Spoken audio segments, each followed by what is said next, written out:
The reason they like reading my stuff is that I've always got real life examples to prove what I'm saying. There's a lot of good people that listen to this podcast. Other than God and my family, deer hunting would be next in line on my list of priorities. From the bottom of our hearts, it's just fantastic and awesome to have the support that you guys are giving. People ask me about expandable broadheads and love swings.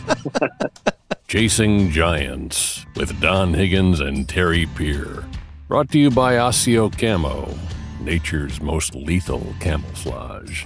Follow along as Don and Terry discuss the techniques, strategies, and dedication needed to harvest one of God's most amazing creations, world-class whitetails.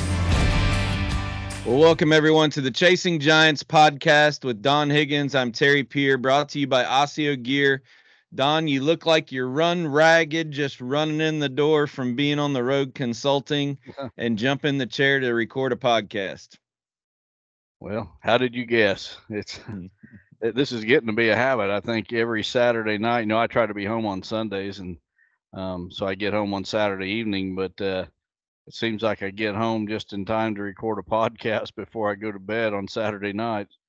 So I was in Indiana today, Kentucky yesterday, and I when I'm on the road, I'm on my phone just about all the time, trying to catch up on phone messages and also text messages. And I had somebody bring something up very interesting about this, about our podcast. Did you know this podcast is a filter? It's a filter for people, yeah. So I mentioned how awesome the people I meet on my consulting visits are. I mean, it's just, and because you've been going through the same thing, day after day after day, it's just one great person after another. And someone said, "You know why that is, don't you?" And I said, "No." And they said, "Well, your podcast has filtered out all the liberals and the idiots. And the only people left are people that think like you do." And I thought, I got to thinking about it, and I thought, yeah, you're right. It probably is right. Anybody that got offended is already gone. Maybe we should make a T-shirt called the Chasing Giants filter, leave stupid behind, or something like that. There you go. Yeah, it was just another week of fantastic people, and you get to see all these different properties and all these different people from all different walks of life. They're all really successful, and it's just crazy how the hunting industry and this podcast really has, brought all these people together. Well, I was in Pittsburgh this week, and I guess Monday morning, got up early, and we actually drove all the way to Erie first for a meeting, and had a real good meeting with a customer of ours. And we were walking around the shop floor, and the guy that I was there meeting with, he made reference to the podcast, and I think I turned a little red in the face. He goes, "Oh no, I know who you are." So for all the guys in Erie that listen to the podcast at the shop every week, I'll give you a little shout out there. But I tell you what, everywhere we go, it's nothing but a lot of great people rallying behind us. Let's talk a little bit about specifically the consulting visits you were on. Is there anything that popped up unique or good stories or anything like that? Well, I was on one in Kentucky on Friday, and Bobby Worthington met me there, and I think that was the first time you've been around him in a while, wasn't it? Yeah, it'd been a few years. I mean, we talk on the phone once in a while and everything, but I hadn't seen him in a while, and it was great to see him. And he toured the property, and I told him right out of the gate, I said, "Bobby, if you see anything as we're walking, throw it out." And I told the client, "You're getting two for the price of one today." And it was just a great time to see him again. And then afterwards, we went and had lunch and got to visit. So, that was awesome. And that property we was on was in an area in Kentucky, and the client was showing us photos of some bucks that were taken real close, like within a mile or so of that farm. And I'm telling you what, that little area right there would rival Iowa for the kind of bucks. Don't say that. There's no big bucks in Kentucky. Everybody stay away. Everybody stay away. There's no Kentucky. Dry Ridge, Kentucky is where all the No, giants are. I can guarantee that's not where you were. Yeah. I do know where you were, but yeah, all the people, every time we talk about a state being good, we get all these messages that say there's no deer here, to stay away. Yeah.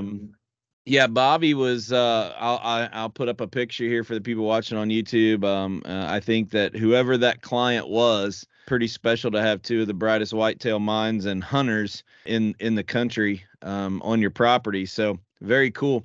I was reminded this week about not showing the big rope video from last week and talking about that on the podcast, because I had 3 people this week say, why didn't you talk about this huge rope and all the snickering when you got your hands around this thing, swinging it around on the video that you made? So I know a lot of people are probably scratching their heads right now, but talk a little bit about that story.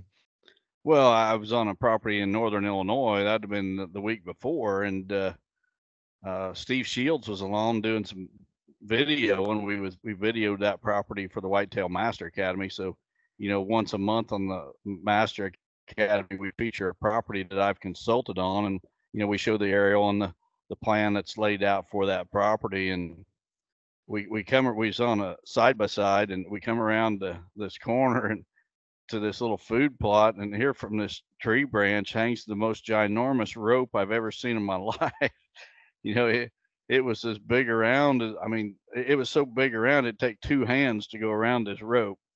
And it caught my attention, and I asked the client about it, and he said, well, big bucks rub big trees. Don't you think big bucks would like big ropes? And I thought about it, and I was like, well, it makes sense. And this thing was like, it looked like about a 6-inch Schedule 40 PVC pipe hanging out of the tree. It was that big around. Yeah. And it was all wet, and it was frozen solid. So it was probably heavier than it really was. And it literally was bending the tree branch. It was so heavy. It was bending the tree branch at least a foot. What in the world? Pick it up. What in the world was that big a rope for? Was that like from tying off naval ships or something big like that? I think it must have been from the shipping industry, because I don't know what else you would use it for. I've never seen anything like that. Just to tie a simple knot, you'd need 20 feet to do it. Well, I had a couple people remind me of that. They were disappointed that we didn't talk about that, but that was the story there. So before we go to Ossia break, I want to tee up a little bit. We are going to circle back. You've made some observations about bucks shedding their antlers. You've noticed it a little bit here lately, so we want to talk about that when we return. We're also going to tee up our seminar schedule, as that's coming up soon. And then we have a segment about, I promised it last week, about a company that I did some business with this week that I want to talk about. So let's take a quick break and listen to the folks from Osseo Camo.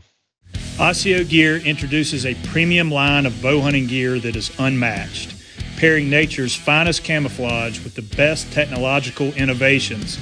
Osseo Gear brings whitetail bow hunters the gear they need to be the best at their craft. The unique camouflage mimics the intricate feather pattern of North America's greatest predatorial creatures. Designed for invisibility, built for comfort, and engineered for function.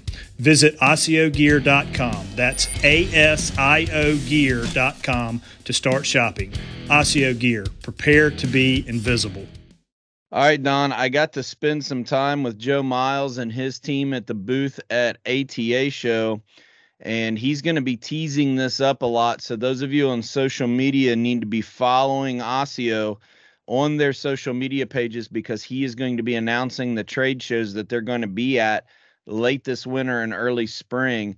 He did tell me that those people going to the Great American Show over in Pennsylvania, Joe will be there, and he is bringing product with him. So you'll be able to buy it at the booth. He said one of the things that people had talked about previously is he brings samples to the show and then ships it to you. People really want to take it out the door with them. So For all of our friends that are going to the Great American Show, be prepared. He will have all sizes. I think he's bringing a whole trailer load of stuff with him and wanted me to announce that. But he will be putting his schedule of trade shows on his social media. We'll share it here as we get through. Make sure you're also following their podcast. They do one every 2 weeks called Mission Whitetail, and they're going to be playing around with some upload times like we have on this podcast. And I think they're going to try uploading on some Saturday afternoons for everybody to see. So why don't we talk about ATA a little bit? This has tended to be a little bit of a hot topic. I ran up there to have a couple meetings this week, not with sponsors of our podcast, but people that we sponsor from Real World, because I get a chance to sit down and go over projects that I want with each of them. But you made a pretty blunt post from the blind on Wednesday about the ATA and these trade shows, and let's talk about that for a little bit. Well, I mean, I thought I was just, I didn't mean it to offend anybody, but I think the whole trade show thing is dying, and a big reason for it is the internet. It's just like a lot of local retail stores are losing business to Amazon. Well, I think the whole trade show thing is slowly dying, kind of like print media. A lot of printing companies are shutting down because it's all digital anymore. And it's the same way with new products. A company doesn't need to go to a trade show to release their new products.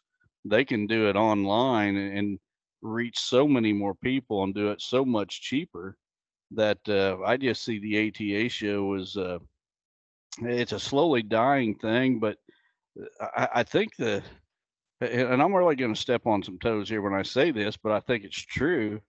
I think they've really priced themselves out of business. When a 10 by 10 booth costs you what is it, $2,000 or something? And a 10 by 10 booth is not very big. And most companies are going to need way more than that to properly display their products. So, if you go to the ATA show, you're going to be spending for the very smallest of companies, you're going to be spending 10 grand by the time you travel there and you pay your motel and everything. If you got employees that are manning the booth, I just think it's something who's, it was great 15 years ago. It was the highlight of the year as far as the trade shows went. I think it's a slowly dying thing. And, I think we got to really hand it to one of our sponsors, Matthews Archery. Matthews quit going to the show a couple years ago. Way before it was cool. Before it was cool. They were one of the leaders and the first to do it. And I think they proved to the rest of the industry that you don't have to be at ATA to grow your business and get your word out. So hats off to them for being a leader in that. But it's become more of a social thing than anything. And you got all these celebrities, if you will, in the hunting industry that are there, and you've got all these people that are trying to break into the hunting industry that are there, running around with media kits. And we went with Real World 3 different years. We had a booth at ATA and spent tens of thousands of dollars over those 3 years. And the number of it's supposed to be where you're setting up new dealers. New dealers are being introduced to your product line, and literally, I think in those 3 years, the number of new dealers we set up at the show, you could probably count on about one hand. It just wasn't worth it. Now, we did hand out a lot of material. It got calls later, but still, it was not the return on the investment. We didn't close a lot of dealers at the show. I don't know. We closed a lot more than that after, but getting the brand out. But we're picking a lot and being specific on the ATA because it's the hunting industry show, but it's all trade shows for all industries. And it's the sign of the times. And you hit the nail on the head that consumer behavior has switched to reactionary to short videos, reels, influencers, and the ROI that these companies have for investing in that is so much more effective than the big show releases. So, for those of you who have never experienced ATA, 15 years ago, all the bow manufacturers would have all of their latest bows released of Wednesday of this week. Now you look and all the bows are being released in November by all the companies. So the bows are already in dealers' hands at least a month before the ATA show even happens, where 15 years ago, that's where they released it and you could shoot it. It's just a lot different now, and companies have continued to adapt. And I heard through the grapevine that they're moving it to St. Louis. And I don't know what the reason for that is, but I don't think that's going to be a positive move at all. I know you're very partial to St. Louis. That's where your truck got broken into, isn't it? Yeah. I promise you, if it goes to St. Louis, there's going to be some unhappy people, because crime is out of control in St. Louis. And from one end of that city to the other, it's just a liberal cesspool of thieves and thugs. I did get a lot accomplished. I met with 3 of our partners that we use for real world and went over 2023 plans to create marketing collateral. One of the things that I'm most excited about is Team Radical, who we know Kyle is on the front of the land management guide this year. We're getting ready to do final production and finish a miscanthus planting video for everyone to use as reference. So if you're interested in planting miscanthus, we're going to have an instructional video that Kyle's producing for us. Met with Josh Anderson, who was with Lethal Mission down in the Carolinas with the new Dixie Dozen and Soil Charge. Those are fantastic products for down in the South, not to mention our corn product. He's going to rebrand his outlet or his brand this year, but got to meet with him for a little bit. And, anytime I can sit in a booth with Joe Miles for a little bit and just chit chat with him, that's a good day. I want to say something about Osseo. A year ago when, actually it would have been, was it last year that we tested? And then this year they became 2022, they became a sponsor. So last winter when I was on the consulting trail, I didn't see a single piece of Osseo camo anywhere I went. This year, way over half of my clients are wearing Osseo, or I see Osseo in their truck or something. It is exploded. All over social media. He's exploded this business, and it's not due to us. It's due to this product. And he's going to be on the podcast here in a couple weeks talking about the new products. He pulled me aside privately and told me what's coming. And the reason he's not releasing it right now is because everybody will simply copy it. So he has his plan, his direction, but he's not releasing it until all the competitors in the industry place their orders and send their stuff out for 2023 garments to be made. And then he's going to announce what he's already had in the works. And I'm telling you, this guy is obviously one of the best bow hunters out there, but he is the only one that is making whitetail camo specific for bow hunters.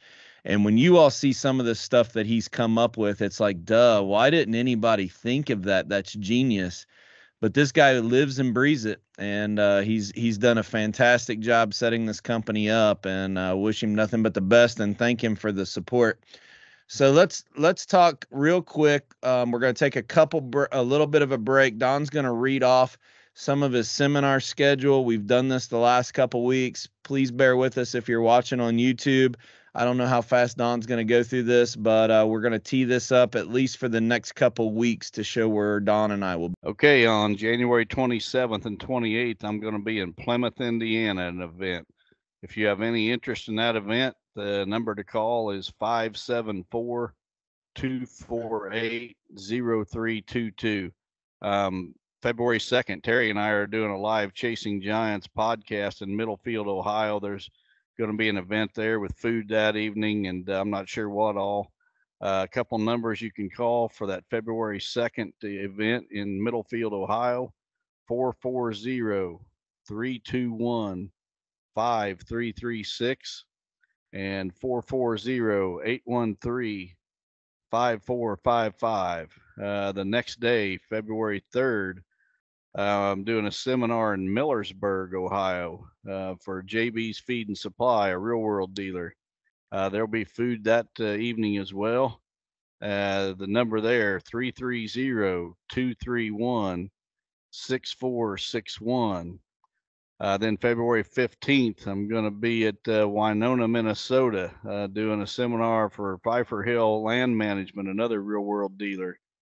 The number for that is 507-458-1454. The next night, I'm going to be down in Falls City, Nebraska, doing a seminar, and there'll be a dinner there as well for Heartland Outdoors. The number for that one is 402-883-7547. And then February 18th is the Whitetail Management Summit in Salina, Kansas. Number there, 785-893-2803. That'll be the event where Dr. Bronson Strickland, Wes Delks, and myself will be presenting. There'll be a catered barbecued lunch for that event. Folks, if you've got any questions about any of these events, please call the number that I just read off. Don't send Terry and I messages, because we are just showing up there. We're not in charge of the event. We're just, I guess, part of the entertainment. They don't trust us with details, that's for sure. We won't be able to answer your questions anyway, so call the number. Well, I have a quick story for you. I was in Pittsburgh this week, and I know you were traveling. I don't know if you were even listening to the news, because neither one of us watch the news, and you're on your phone the entire time you're riding in your truck, not listening to the radio. But the other morning, the FAA grounded all flights in the United States. Did you know this? No, I didn't. Why did they do that? Well, some software went down, whether it was cyber attacks or something, but there's a software that is used by all commercial aircraft, or I'm guessing it's not even just commercial, but all aircraft, for guidance systems or something, and it went down due to some reason. And it's the first time since 9/11 that they'd shut this down. So this, I believe it was Wednesday morning of this week. So over 6,000 flights around the country were grounded starting out in the morning. So, I mean, it was the talk in the lobby at the hotel where they had the news on, and we were listening to the radio because we didn't know what was going on. And we go around, just coming out of downtown Pittsburgh on the interstate, getting ready to go to a customer. And Don, I'm not exaggerating one bit. We go around this bend, and there's 70, 75, 80 cop cars with their lights on right at this big interchange. And the first thing that popped into my head is that we're under attack, because I didn't know if we were near the Pittsburgh airport. I didn't know what was going on. All I knew is all flights grounded, and I see every single police car probably in Pittsburgh. And all I did was think, my goodness, we're under attack. And I got to thinking, it's like, with us being on the road as much as we are, my biggest fear is that we're out there somewhere and we got to fight our way to get back home. And it ended up that, unfortunately, one of the police officers in the area had lost his life, and this was the funeral procession. But I made a decision in the car this week that I'm going to build a backpack AR. We've talked about this before, of having something more than just a pistol with us. And I'm actually going to SHOT Show in Vegas this week. I leave Monday for business reasons. But I'm going to build some type of short AR just to keep in a backpack with me all the time. 'Cause man, I'm too worried that when we're out running around somewhere, something's going to go down and we have to figure out a way to get back home. So if anybody's interested in a 300 blackout subsonic suppressed backpack gun, we're going to have some fun building this thing in 2023. Leave a comment if you are interested in this or have any ideas. it's going to be something that I'll be able to carry with me in the truck no matter where I go. I've thought about that a lot when I'm out on the road. If an EMP bomb, electromagnetic pulse bomb, detonated over the atmosphere, could fry the electric grid in this country. And for those folks who aren't familiar with that, and anything electronic would not work. Your car would instantly quit. Your cell phone would not work. You would just be, everything would come to a screeching halt wherever you was at. And I thought, man, if that happened when I was out on the road, how would I get home? And I've got my concealed carry permit, so I'm typically got a gun with me, at least one. So, I've given that a lot of thought, but, I need to fix a backpack just to throw in my truck whenever I go on these trips, and I can take it into the motel room with me. And I'm not about to leave it in the truck after my St. Louis incident, but well, that's a good idea. Yeah, I think I'm going to research it a little bit more this week, but I'm going to get a foldable buttstocks AR with a short barrel. So, it's only about this long. It doesn't fire when it's that long, but it's more than just a pistol that I can put a 30-round mag in. I'll work with our partners at Vortex to put some type of nice sight or scope on it. But talking about protection in a truck, I teed up this story last week for the Christmas present that I bought you and Dwayne Hopkins, and it's technically a hammer, but serving as a hatchet too. And I keep one in every vehicle, and I'll share some pictures of it while you're talking, but I want to share the story of this. And it's not really about hunting. It's just about what we're about, and that's small businesses, great customer service, and what I've learned to be really great people.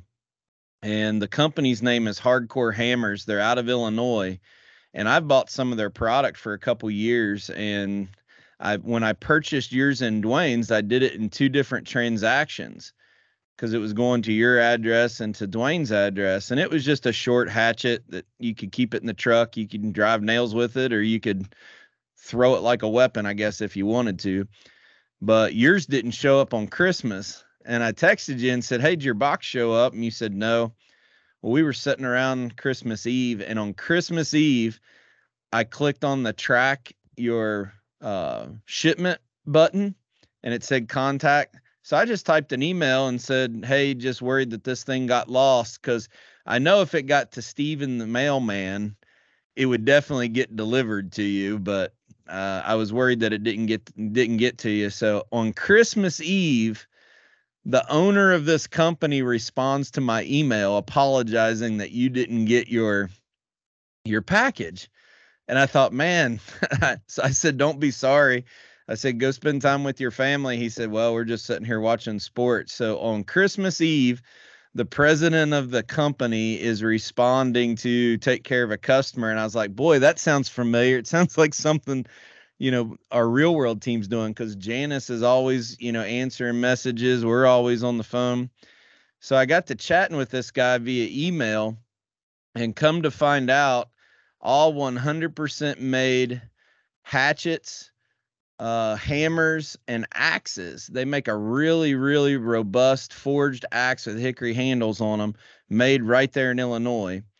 But when I got to talking to him, he was looking at our website, and I said, I think I'm going to talk about you on the podcast one day just because of how good a customer service it is. Well, that led into a conversation about Lester's Feet. And this company donates a portion of all of their sales to charities. So he wanted to know about Lester's Feet. So we spent a little bit of time talking about it, and one thing comes to another. I had a conference call this week with another charity that they work with called Purple Heart Homes, and it's ex-military guys that own a construction business that build small houses for veterans. And if nothing else comes out of this, this is a huge resource for all of us at Lester's Feet, because this is a big nonprofit foundation. They gave me a ton of advice. They're faith-based about dealing with all of the crap that it shouldn't be that hard to help other people. And at the end of the conversation, they ended up saying, well, Hardcore Hammers on their website is going to create a coupon code called Giants. That's going to be 10% off any product. And if somebody goes and orders a product and they get the 10% off, Hardcore Hammers is going to donate another 10% beyond that back to Lester's Feet and Purple Heart Homes. So if nothing else, you guys listening, even if you don't buy an axe, hammer, tire thumper, hatchet, go follow their social media. Super great guys that are working and trying to use their platform to help others and donate money to charities that mean something, that are faith-based. And just, it's odd how this industry brings everybody together, but just super, super great people. So again, go to hardcorehammers.com, Hardcore Hammers on social media. Your coupon code is GIANTS, GIANTS, for 10% off. And then they will donate 10% to the charities, including Lester's Feet. So we're now on their giving list. So I just thought it was just a dumb luck, great story of a great company. And they obviously are never going to get filtered out of the Chasing Giants filter. Those are the kind of people that we want to be around. You got anything else? Oh, we need to talk real quick about antlers. I don't want to get too far along without us talking about you've noticed some deer shedding their antlers already. Yeah, typically on my farm, it's late February before there's bucks shedding. These deer here are well fed, throughout the entire year. My food plots always have plenty of food in them and clear until spring. And I just don't get early shed bucks around here. But this week, I was hunting. Actually, it was Wednesday evening. I was in a blind hunting and seen, I don't know, I probably seen 6 or 8 bucks, but I had 2 bucks come by that had shed both sides, and I had another third buck come by that had shed one side. And that's just, in all my years, I mean, I think this is my 46th season of deer hunting. I've never seen them shed this early, and I still can't put my finger on the reason why.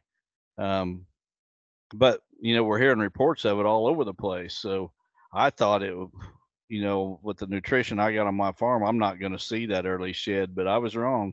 I seen 3 bucks this week that have shed at least one side, if not both.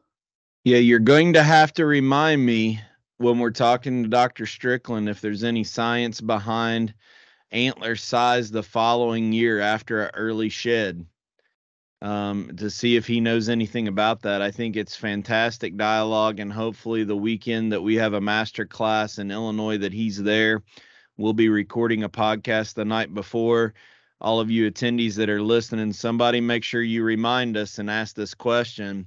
Does the timing of shed affect anything the following year with antler growth? I think that's a fascinating conversation that he probably doesn't have true science, so he won't commit 100%, but I'd love to hear theories about it. So let's move on and pick up our first question of the week.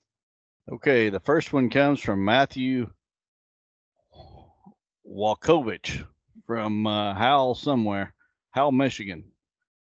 Says, love the podcast. Always awesome to hear real life examples of ideas. Recently purchased some property and will be planting 24 fruit trees, pear, persimmon, crabapple, in the coming year in Michigan. Is fencing the best way to protect them from deer? Was also thinking of using 12 inches of 4-inch drain tile at the base to protect from mice. How high should the fence be? 5-6 foot, or should I just use tree tubes? Well, Matthew, with fruit trees, caging is the only way to protect those trees. The deer just like to eat those branches, like to browse on those branches. So what I like to do is I use 48-inch woven wire like cattle fencing. And I will make a ring that's about 5 or 6 feet across to put around that tree.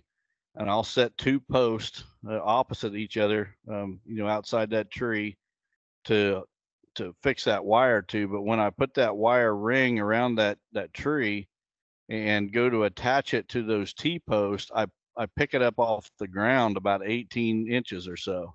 So it's not down on the ground. The bottom of it's, a good 15, 18 inches off the ground. And then I wire it to those 2 posts, and that gives you more height than that 48-inch fence. It also, allows if it's say in a clover plot or whatever that you're going to be mowing around those trees, you can get your mower up under that fence that's up off the ground. So that helps as well. You mentioned putting some corrugated field tile, a piece of that around the trunk of the tree. And I can tell you that's not the best idea. You do need to protect the trunk of the tree. But what I found is when you use that plastic corrugated tile, mice will actually build their nest inside that tile, and they'll, eat the bark of the tree and girdle it and kill the tree. The best thing you can really do is use like screen wire that you would use on the screen on your house. It comes in rolls that are various widths, and get enough, cut off a piece big enough to wrap around that tree, and then staple it together. Take the 2 ends and use a heavy staple gun and staple that together, and that screen wire will keep the mice from girdling that tree, and still let air in and everything. That's the best way to protect fruit trees. You're talking like screen from a screen door, or you're talking like Yep. chicken wire stuff? Nope, actually screen from a screen door. Mice can't chew through that. And you just make like something the size of like a paper towel tube or a paper towel roll and leave it loose around the base of the tree, or is it tight against the tree? It's not tight. You just take a piece that's like maybe a foot long and you wrap it around the tree, and then you just staple the 2 ends together. So it's really not totally wrapped.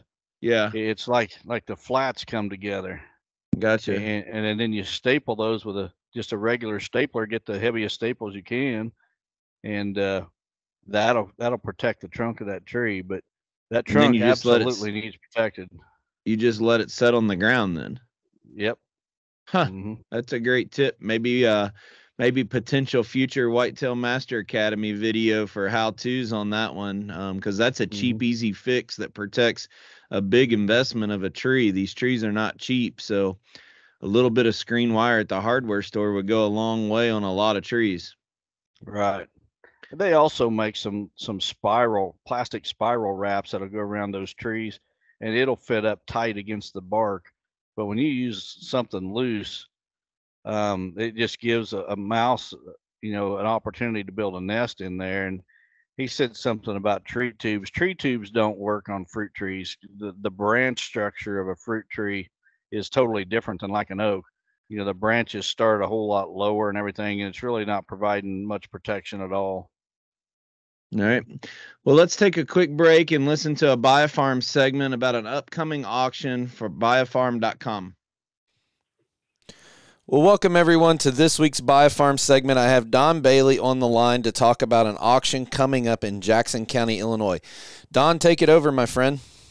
Yes, we've got a new auction set up, Terry, that we're excited about. It's 65 acres in Jackson County, which is just south of Murfreesboro and just west of Carbondale, basically is where the track lays. It's a nice track with some income. It has tillable portion to it, 34 acres tillable that is being farmed. The rest is woods. Has like an acre and a half lake that's been there for quite a while, well established. It also, on the southwest or southeast side of it, connects to quite a bit of timberland. Mm-hmm. So I think it would be something to be very interesting. It's got good road access. It's not too far from the interstate there at Marion, Illinois. Old Highway 13 runs very close to it. So I think it'd be a nice track for someone, Terry. Yeah, so when people get online and look for this auction, what they're going to see is a rectangle block with road frontage on to the west side of it, and all the woods are kind of on the east with the tillable in the middle. But the thing that I'm really, really excited about this property is there's a strip of woods, and if you look at some of the pictures on the website, there's this strip of woods that separates the tillable. And I got to believe that that would just be a mecca for a deer hunting spot to connect the two big sections of timber right between two food plots or your row crop that you might lease out for the local farmer. So even though the woods are on one side of this block, I think a creative land management plan could make this a fabulous deer hunting spot. So if people want to learn more about this property, why don't you explain that and also explain how and when the auction's going to be to remind everybody. Okay. If they've got any questions on it, they're truly welcome to call me, Terry, Don Bailey, at 618-919-1031. That's my direct line. Or dbailey@biofarm.com is my email address. Or simply go to biofarm.com website. It'll show up as a 65-acre auction in Jackson County. Yep. And just click on that, and it'll have a lot of details on it, Terry. And down at the bottom left of it, it has a Google map. A lot of people miss that. Right. But you can click on that Google map, and it'll go to the aerial photos or road map and zoom in, zoom out, and take you right to the property. Yeah, it's one of those properties that you can set up as a full-time hunting, or you could immediately lease for tillable to get income off of because of the amount of acreage of existing open farm ground. So a little bit of everything to let somebody with different wants, needs, and desires might appeal to a lot of different people. So we hope you guys check it out. And as always, Don, thanks for coming on the show. We appreciate Biofarm and the partnership you guys have provided all these years. Sounds great. We really appreciate working with you folks, too. All right. Thanks, sir. Have a good evening. Bye. Bye. All right, Don, we're going to move on. Thanks to Biofarm for their support of the podcast. We're going to put the next question up for you to answer. Okay, the next one comes from Jay Boot from Pella, Iowa. He says, I am new to the podcast and love what you guys stand for. Don't lose your boldness for Christ. This question is about late season food. Every year I have a 3-acre food plot that I always have in soybeans. My question is, if I plant your NutriCrave corn in it, how do I manage it? Do I mow it down? Do I leave it all stand? I have never hunted over standing corn for fear that the deer will just feed in the standing corn and never present a shot. Thanks for the opportunity. God bless. Well, Jay, first of all, if you're going to plant NutriCrave corn, you're going to probably need to double the size of your plot at least. And I say that because here on my farm, I try to split half soybeans and, well, not half, 1/3 of my plots in soybeans, 1/3 in corn, and 1/3 in deadly dozen. But what I never thought I would find anything more attractive than soybeans for deer. But I'm telling you what, this NutriCrave corn is hands down the most attractive thing I've ever planted for deer. And it doesn't have to be cold weather. A lot of times with the soybeans, they're going to hit them to some degree. But when it gets really cold, they're just going to absolutely pound them. But what I've found with the NutriCrave corn is that as soon as that corn they discover it, they're going to start pounding it. And, when you think about it, a good soybean harvest is probably anything over 60, 70 bushels an acre here in the fertile Midwest. Corn is very typical, 200 bushel plus. And I know without a doubt that my 3 acres of NutriCrave corn last year made 200 bushels an acre easy. And so 3 acres, we're talking 600 bushel. I bet you there's not an ear out there today. You'd have a hard time finding a kernel out there today. They just absolutely devour it. And it's day after day until it's gone. And plus you got the coons and the squirrels and whatever else hammering on it at the same time. There is nothing more attractive than NutriCrave corn, but you cannot plant it in a small plot like you do soybeans. If you can get away with 3 acres of soybeans,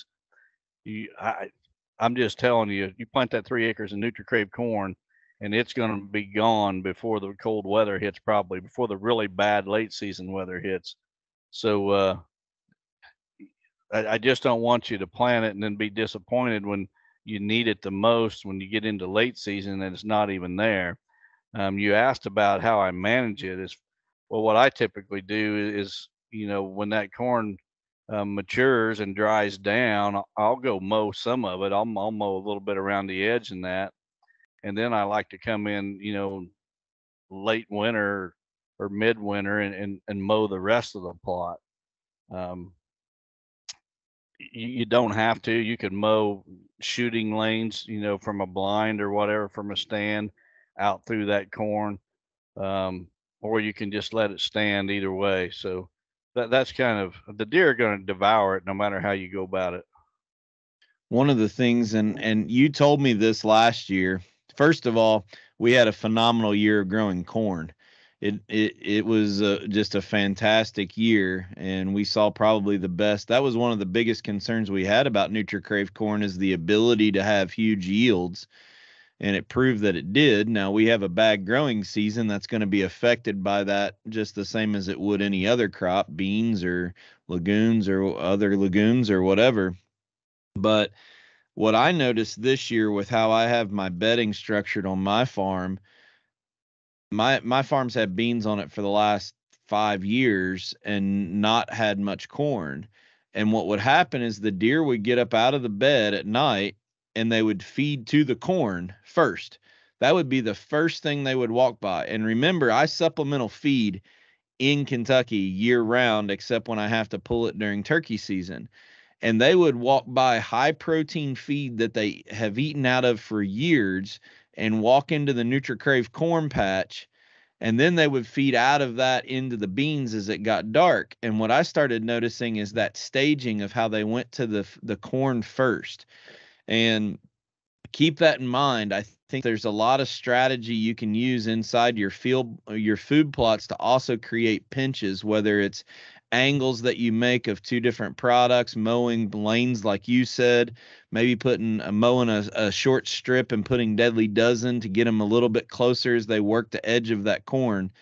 But I'm telling you, it was amazing to see how the deer went to the corn first, past the feeders or past the corn pile with high protein supplemental feed, and then went into the beans later that night after dark. I was absolutely shocked, and going to use that to my advantage on how I lay my plots out this year. So I need it to get a good freeze, and as soon as I have a good freeze, I'm going to go ahead and mow my stalks as early as possible, just so they have a lot of time to decay and try to get some of that down rotted before I work ground for spring plots. So most of my corn is gone, if not all of it, but I just need the ground to get hard, and I'm going to go bush hog it as soon as I have a hard freeze. Same here. All right, next question should be up on your screen right now. So this one comes from Steve Myers from Terre Haute, Indiana. He says, hello to both of you. Enjoy your podcast. I listen to it every week. This question is for Don. You have stated on many podcasts on how you heavily rely on trail cam photos as to when to begin hunting a stand. It is my understanding that you have dozens and dozens of trail cams which use reader cards and just a handful of cellular trail cams. My question is this: what rationale do you use when picking a site to use the cellular trail camera, and where do you put it? Is it located near bedding, transition areas, staging areas, or on the field itself? Thanks, and God bless, Steve. Well, Steve, the way I use the trail cameras is not to tell me when to hunt a specific stand as much as it is when to hunt a specific property. I want to know when a individual buck it typically shows up on a property, or that he is there before I go in and hunt. As far as how I decide whether I'm going to use a cell cam or a regular cam, most of it is going to be proximity to my home, to be honest. So, if I've got an Iowa tag, for example, Iowa's the farm I hunt in Iowa is 3.5 hour drive for me. Well, it's kind of hard for me to get over there and check those cameras. That's a situation where I would use a cell camera, or maybe it's a place closer to home, but it's a real small property that cannot handle human intrusion. So I'll use that cell cam to really limit the number of times I've got to go in there. What I'm finding is with these Reconyx cell cams and a good set of ultimate lithium batteries, I can pretty much get through the entire season. If I go put it up, like right before season opens, I'm going to get into basically the winter before that camera goes dead. And that's even getting, several pictures every single day. So it's going to be those sensitive areas that I want to really cut down on human intrusion more than anything. Yeah. Great answer. Good question, though. That's obviously, if we could afford the data plans on these things, we'd have probably more. But between batteries and data plans, cell cameras about kill us. Yeah, that's for sure. All right, we'll do one more question here to end the show.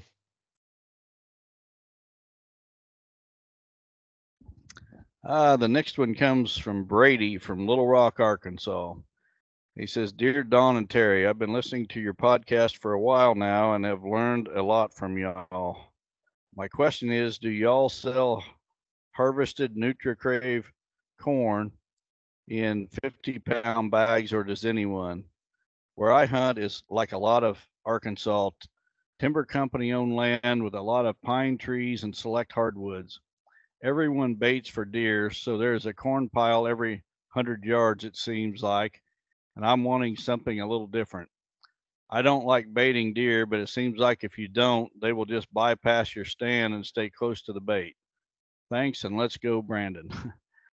Well, Brady, if you've seen our new land management guide, you see that we are going to be selling NutriCrave corn that's been not for the seed. We're going to sell it as seed too, but we've contracted with a local farmer who's going to be growing many, many, many acres of this. He's dedicated one of his biggest grain bins to putting this NutriCrave corn in, and we're going to be selling it not only in bags, as you suggested, but you're going to be able to buy it, in a whole pallet of bags or in a single bulk bag by the ton.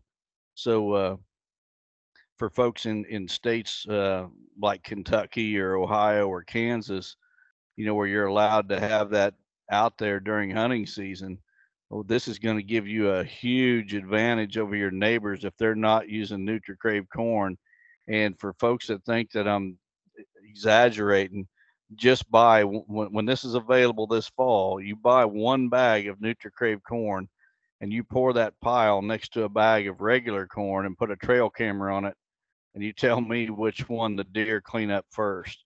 And then think to yourself, if I've got the NutriCrave and my neighbor's got the regular corn, which feeder do you think the deer's coming to? And something different about this NutriCrave corn that we are harvesting, we kind of stumbled on something last year, and we were on my home farm as well as a couple other properties. We were testing another corn. It's actually a red corn that's grown for human food. They make like tortilla chips and things out of this corn. It's a higher protein, and so on my test plots on my farm, on my corn plots, I've got a 4-row John Deere planter, and in 2 of the boxes I put the NutriCrave, and in 2 of them I put that red corn, and went back and forth, and those 2 corns crossed. So when you looked at the ears on the NutriCrave, it should have been yellow or orange, but instead it was kind of the orange color that you would expect NutriCrave to be, but mixed in with that, it almost looked like Indian corn because that red corn had cross-pollinated, and you had these red kernels sprinkled in with it. And we sent those samples in for analysis, thinking that it was the result was gonna kind of be an average of what the red corn was and the NutriCrave corn was, but instead it just, for whatever reason, it had the highest protein of either by itself. And so we tested several more samples, and that's what we found, that cross pollination of those 2 corns actually gave us better protein levels than NutriCrave by itself or the red by itself. So, we had some long discussions at Real World, and do we want to start adding some of that red corn in with our NutriCrave seed when we sell it for people to plant in their food plots? And we decided, no, we don't want to do that because we're going to sell this cross-pollinated NutriCrave corn as corn to feed, as deer corn to feed. And it's going to be better than what anybody else has got, hands down. Even if you've got NutriCrave in your plot, it'll be straight NutriCrave, where this deer corn is going to be a cross. And if you've got our new land management guides, you're going to see pictures of this cross-pollinated corn. And Terry, I can even send you a picture that you could use on the thumbnail for this video, or throw it up here as I'm talking of this corn. Folks, I'm telling you what, NutriCrave by itself is a game changer. This stuff is even better. But we wanted to be able, just to be brutally honest here, folks, and there's probably no other company owner that's going to be as brutally honest as what I am here. The reason that we didn't put some of this red corn in with the NutriCrave and the seed that we're selling is we want to be able to control who's going to be able to grow this deer corn. And nobody knows what this red corn is except us.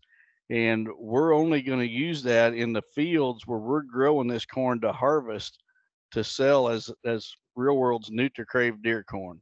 And Terry's probably just scratching his head thinking, as our marketing guru that Terry is, he's probably thinking I said too much. I hope I didn't, but no, it's going to get out, and that's the story.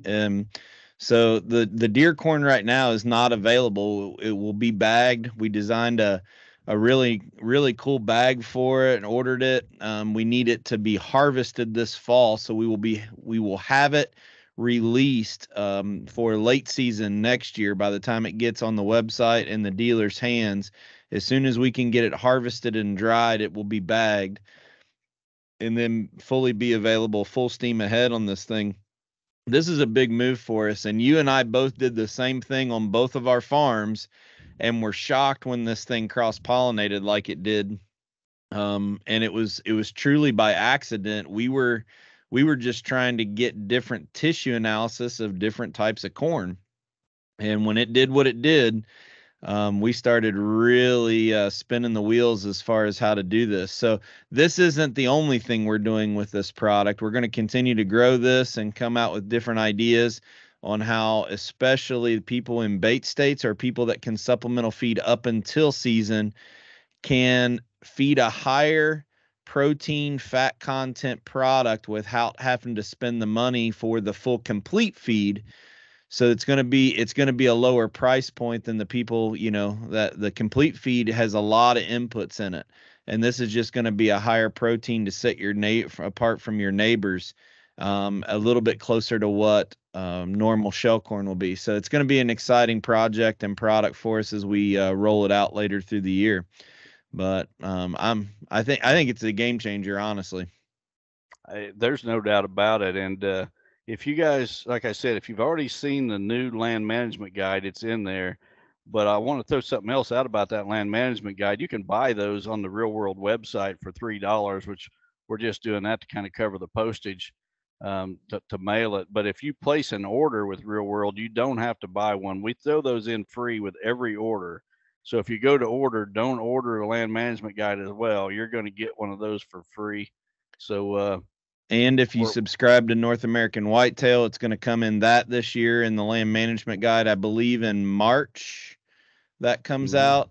And then the Busy Beaver Extreme will have one with it too, if I'm not mistaken, right? Right. So yeah, if you're a subscriber to either of those, Busy Beaver or North American Whitetail, there's going to be a free issue of our land management guide come out, and it'll have this corn in it. Our hopes are that by October 1st, we're able to ship that corn out. And again, you can buy a 1-ton bulk bag, or you can buy it in smaller 40-pound bags. Joe Miles is extremely excited. He was telling me about their new product stuff, and I told him all the stuff we had cooking, and he had a really big grin on his face because of all them Southern boys down in Georgia and South Carolina. It's a big part of how they hunt, just like here in Kentucky. Mm-hmm. Well, I'm excited about it too. I just hope that we've contracted enough acres. I mean, we got several thousands of bushels coming, but you never know. This thing could get bigger than what we're able to handle. Yeah, we're going to have a bunch of people out there trying to cross-pollinate corn, and it's not as easy as it sounds, because the varieties that are picked and how they reacted to each other is kind of where the secret sauce in this is. So that's why we work so hard to test this stuff. And you had me in a bait state, put a pile of shell corn down, and then put a pile of this corn beside it that was cross-pollinated, and a pile of NutriCrave. And I'm telling you, it's just amazing how they pick through an entire pile before they'll touch regular corn, which is right beside it. So pretty exciting stuff. We're going to continue to push the envelopes and have everybody chase us. That seems to be how it is, and I take it as a compliment. I walked through that ATA show this week, and all these people paying this expensive price for booth space. I wish I could have done a survey with how many people said it would grow bigger bucks, whether it was scent, food, mineral, anything else. And I just wonder, if all these products really grow bigger bucks, how come we don't have more 200 inchers around, Don? There had to be at least 175 out of the 400 booths at ATA that said it would grow a bigger buck.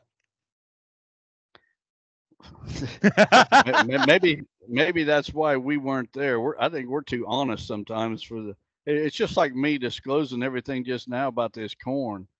Everybody else is trying to come up with some kind of gimmick or marketing plan, and we've got to where we are by marketing brutal honesty. And sometimes people don't like to hear it, but our integrity is not for sale, and we're just going to keep doing what we've been doing. It's working for us. It's working for our customers. And leave it at that. God's blessed us beyond what we deserve for what we feel is running a business the right way, and we're not deviating from it, no matter what anybody else does. And so, what do you got going this week? Tell us what's going on. Well, I'm back on the consulting trail. I'm going to hit. We gave away during the 12 days of Christmas at the Whitetail Master Academy. We gave away 12 different prizes to people who are members of that. Please tell me someone in Oregon or the southern tip of Florida won it. Nope. The free consulting was won by a gentleman in Missouri.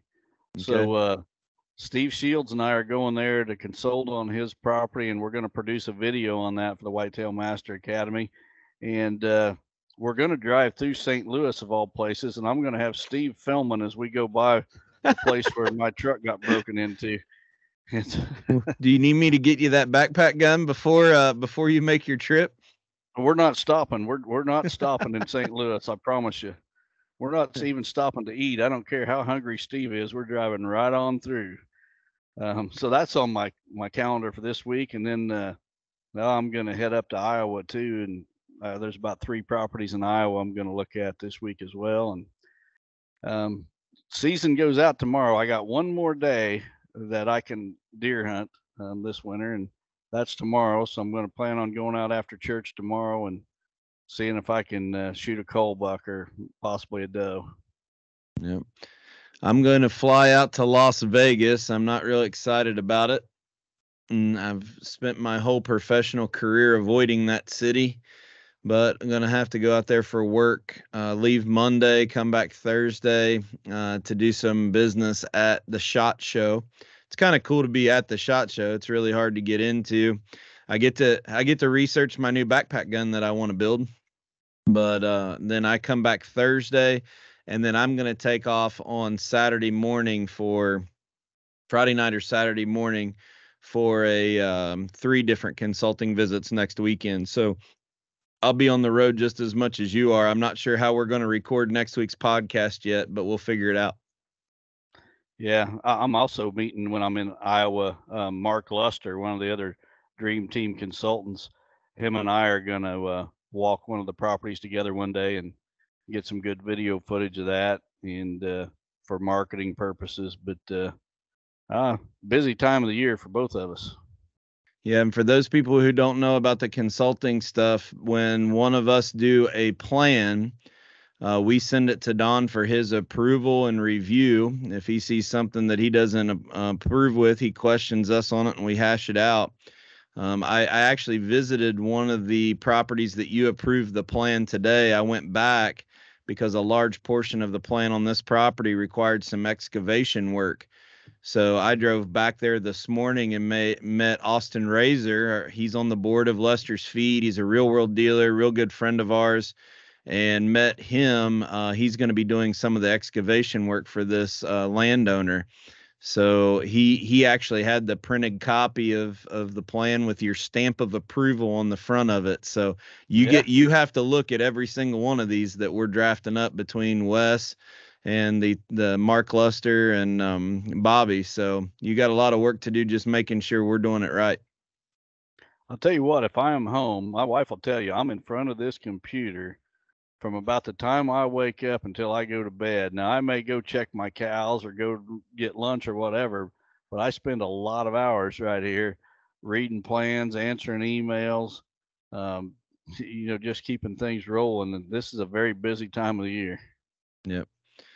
All right. Well, that's all I got. Thanks for listening. We appreciate everybody's support. Go check out Hardcore Hammers on social media.